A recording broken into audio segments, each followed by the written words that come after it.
This message is for all the black people out there and the content creators that are black. If you're not black, feel free to scroll through because this message is like truly for them. From a Latino that represents the Latino community pretty heavily. I'm sorry because I know that you're getting harassed right now that, oh, you need to support us, you need to blah, blah, blah. You don't owe us shit. You don't owe us anything. You guys voted accordingly in the last election, and we as Latinos did not. We fucked up royally, especially my community of Puerto Ricans and the Cubans. We voted at a higher rate than any other fucking minority, over 60%. And you guys voted over 60%, no, fuck, more, like 90% for Kamala Harris. We fucked up. So now we can't cry about it when you guys defended us in the polls and we didn't even defend ourselves. So now there's a lesson to be learned. But again, thank you for your service. You don't owe us shit, black people. Que tengan buen día. Now that I have addressed the racism within my own community, let's talk about the anti-Blackness that exists within the Latin American communities. So I wanted to take my time before I made this video. I knew it was coming, but I had to go out in, the field and ask my people what's going on. So this is what I concluded. When I went to go talk to them, they said that, we don't like African Americans because they feel that we owe them something. I want to make two things clear. First, I want to start off by saying that when we say things like this, we are following the same agenda that we are fighting against. We are fighting against white supremacy and racism. Those ideas that, that we have, the way we think, the way we are taught to fear African Americans, that is the same thing that we are fighting against. It's no different. When we choose to speak like this and participate in these stereotypes, we are no better than the people we are fighting against. And that is a point I want to make very clear to the people within my community, that you guys sound ignorant. We need to figure it out. Where do you truly stand with this? Because, people are right. You can't ask African Americans for help when this is in the real world. That is how they are treated. My second point. Reparations are owed to the African American community. Without them, we would not be able to vote. We would not be able to go to the same schools. We would not be able to sit wherever we want. Let's not forget. They have been fighting for a very long time, since they came here. And us not acknowledging, I know I don't feel that as a country we have paid the respect that they owe. They really do. We owe them everything. It's because of greats. They're great people. Malcolm X, Martin Luther King Jr., the Black Panthers, they paved the way for us. They are the blueprint. And for us to go and participate in the same mentality that we are fighting against, it's just horrible. And it's wrong. If we don't fix this type of mentality and check our people, we are no better than the people we are up against. I want you to know that ignorance is our greatest enemy. So please do not allow yourself to be blinded by hate. I love and respect everybody, and I just want to say that if there's more people in the Latin community who are with me, I need y'all to say something. I need y'all to join the fight with me, because I can't be the only one. Hey guys, welcome back to Afro Judy. Thank you so much for tuning in. I appreciate your support. Black folks have shown up for everyone, but when it's time to show up for them, silence. From slavery to civil rights, from Ferguson to George Floyd, They have carried movements that were not even their own. They have paid for the price each and every time. But this time round, they are sitting this one out. And this is why. Something. Well, contrary to their belief, we love y'all, and black people don't feel like you owe us anything, except common decency and the same respect we give to the Hispanic and Asian community. We know how you talk about us. Why you with that black guy? Your kids are gonna be dark. Don't let that beg in my house. We see the hate, but we don't share that same hate for you. Hell, we don't even hate white people. We just don't fuck with racists. If you ask most black people what they want, they'll just say equality and to be left alone. But even when we're minding our own business, we start our own banks, we get our own neighborhoods, we build our own cities, the good old boys come and burn it down. This was Tulsa, this was Rosewood, this was Wilmington. They did it in Chicago. We had to make special books just to drive through our own country. So where can we go for peace? Go on over to Africa. They came to Africa, scooped us up, and brought us here. The large influx of Asians arrived here in the 1800s, Hispanics early 1900s, Polish 1870, Irish 1845, German 1820s, the rest of the world 1800s. Black people been here centuries before any of these groups. And we've been on the front lines of every single war, fighting for a country where every other group hates us. Many Asians and Hispanics move through this country unbothered because they think, because their skin is closer to white, that they have the same privilege and can treat black people the same way white people do. And this is why 40% of the Asian vote and half of the Hispanic vote went to the orange man. But the Hispanic community, you're learning very quickly, and they'll invade Chinatown and Koreatown and Little Japan next. And then you'll see why you perpetuate your anti-Blackness, that they hate you just as much as us. As an enabled body adult, it is your choice to have a lack of education to keep you in this ignorance of this all blacks are bad mindset. If you're taught that Malcolm X was just the writer and MLK was just the pastor and slavery wasn't that bad, how could you truly understand the black experience? And now they're banning black education from our schools. Does this not scream 1933? When Black Lives Matter happened back in 2020, there were thousands of people jumping on social media talking about, oh my God, how come no one ever told me about Emmett Till? How come no one ever told me about the Tuskegee Airmen or Henrietta Lacks? That's just American history to us. Once you take the time to learn about the impact that black people had on this country and the world as a whole, your viewpoint on black people will be totally different. If the media constantly told the world that the entire Hispanic experience was this photo, or the entire white experience was school shooters and serial killers, that would be fucked up, right? Well, that's how they've been doing black people for decades. That's not our history. But we're forced to learn about white history, which is mostly wars and seasoned land and racism. Shit, we're about to go to war right now. You can't even become a citizen without learning their history, which is why everybody knows about the Boston Tea Party, the Battle on Bunker Hill, and can sing the Star-Spangled Banner, which ironically is also about war. The rockets' red glare and the bombs are bursting in the air. And can't forget racism. No refuge can save the hireling and slave from the terror of flight and gloom of the grave.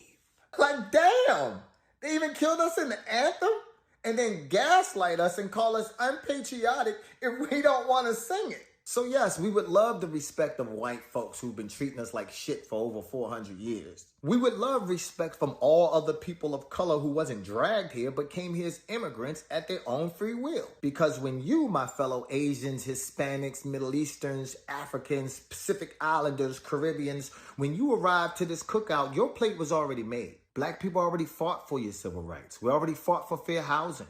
We already fought for freedom. We fought through Jim Crow and being able to sit at the same damn restaurant as white people. We endured the acid being poured in public pools, the lynchings, the burnings, the drownings. The reason you could get a job or healthcare or an education. Black people fought for it. We didn't start HBCUs because we wanted black universities.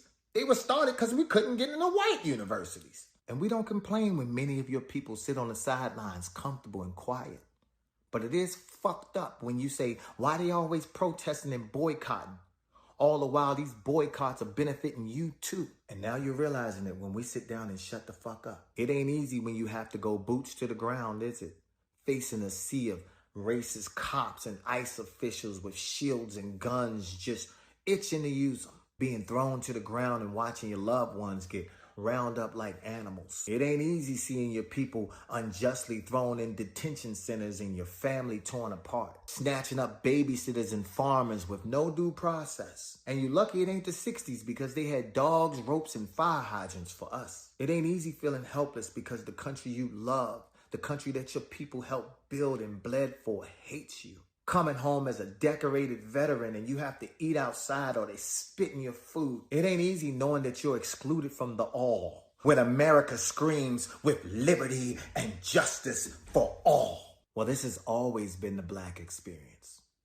Always. And that's why when Black people see Asians or Hispanics or white people speaking up against the inequalities in America, we always support your views. It's got to be very difficult to step away from a long lineage of hate, knowing that your people, your family, your friends will call you a traitor simply because you fuck with Black people. Well, you tell your hating ass family that this country was built on immigrants. So why the fuck are they here? So guys, welcome back. Whenever justice is in crisis in the United States, there is one group that usually show up. That's Black folks. When other minority groups are being targeted, Black folks usually show up. When voices are being silenced in the United States, Black folks always speak up. When rights are being stripped away, Black folks fight back without asking for any return. And now, things are shifting and many Black folks are saying that we are sitting this out. We have tried our best and now it's time for us to rest. Let's talk about a pattern in American history that doesn't get enough attention. Across generations, marginalized communities, the immigrants, LGBTQ plus people, and even the religious people plus the indigenous people, they have always turned to Black people to ask for help. Why? Because they know that when the system turns cruel, Black people knows how to resist, Black people knows how to protect, and above all, they know how to organize. This is why a majority of the marginalized communities have always been there begging Black people for unity, for help, and even for solidarity. This solidarity isn't new. It's inherited from ancestors who had nothing and yet they gave everything. They made sure that their children can fight back. And many of the marginalized communities have always been supported and raised by their allies when the Black people have always been left behind. And this is why this time round, the Black folks are saying that we are sitting this out. We have tried to help you guys, but you have always been leaving us behind every time. We have to use this energy to support and grow our own community instead of standing in solidarity with you people. 400 years. That's how long the Black people in the United States have been fighting to simply exist with dignity. Slavery, Reconstruction, Jim Crow, redlining, war on drug, mass incarceration, police brutality, voter suppression. Not chapters, these are reality. They are stitched into each and every generation, and they are still experiencing some of these difficulties up to date. They are still experiencing racism, police brutality, even voter suppression. This is not a surprise, it's a reality. America was built on the backs of Black people. Their suffering became the economy. Their culture was copied. What about their lives? It was devalued because even today, the Black families in the United States still face the lowest median wealth, highest maternal mortality, disproportionate eviction, and even police violence. And even after enduring all this hardship, Black folks still show up. When there is ICE raid happening somewhere, black folks show up. When the anti-Asian hate show up, black folks still show up. When the Pride Parade is under attack, black folks show up. When there is an injustice system going on in the United States, they still expect black folks to show up. When the voices are being silenced, they expect black folks to speak up, and they always show up and speak up. And there is a hard truth that many really don't want to speak out. When it's time to show up for the black people, too many don't. And often people copy the culture of the black people, the music, the slangs. And when it's time to show up for them, they don't. When it's time to show up for the black pain, they turn their back against them. When it's time to vote for democracy that will help people, they turn their back against black people. And now they want the same black people to show up and stand in solidarity with them and help them. But this time round, many black folks are saying that we are tired and we are sitting this out. They are not tired of the justice, neither are they tired of a community. They are tired of a movement that really doesn't care about them. This isn't selfish. This is a self-preservation, because for centuries, black people have organized, they have marched, they have sacrificed, they have protested, and even they have died for the rights they don't even fully have. And the same people they are fighting for, they get into the spaces that these black people are fighting each and every day to get into those spaces, but they can't. This is why they're still sitting this out. Honestly, this is not an abandonment. This is setting boundaries. This is choosing to rest and also building internally and even focusing on your very own community that one day can stand in solidarity with you when you are in need of help. This is just like saying, we are not your emotional labor. We are not your political mule. We are not your stepping stone. We are not your bulletproof. And if this is making some people like uncomfortable, let them come out and tell us the main reason as to why they want the black people to fight for them, so that we can all understand their very reason. Honestly speaking, guys, you don't need to ask for black people's rhythm while trying to ignore their blues, because they have really tried their best.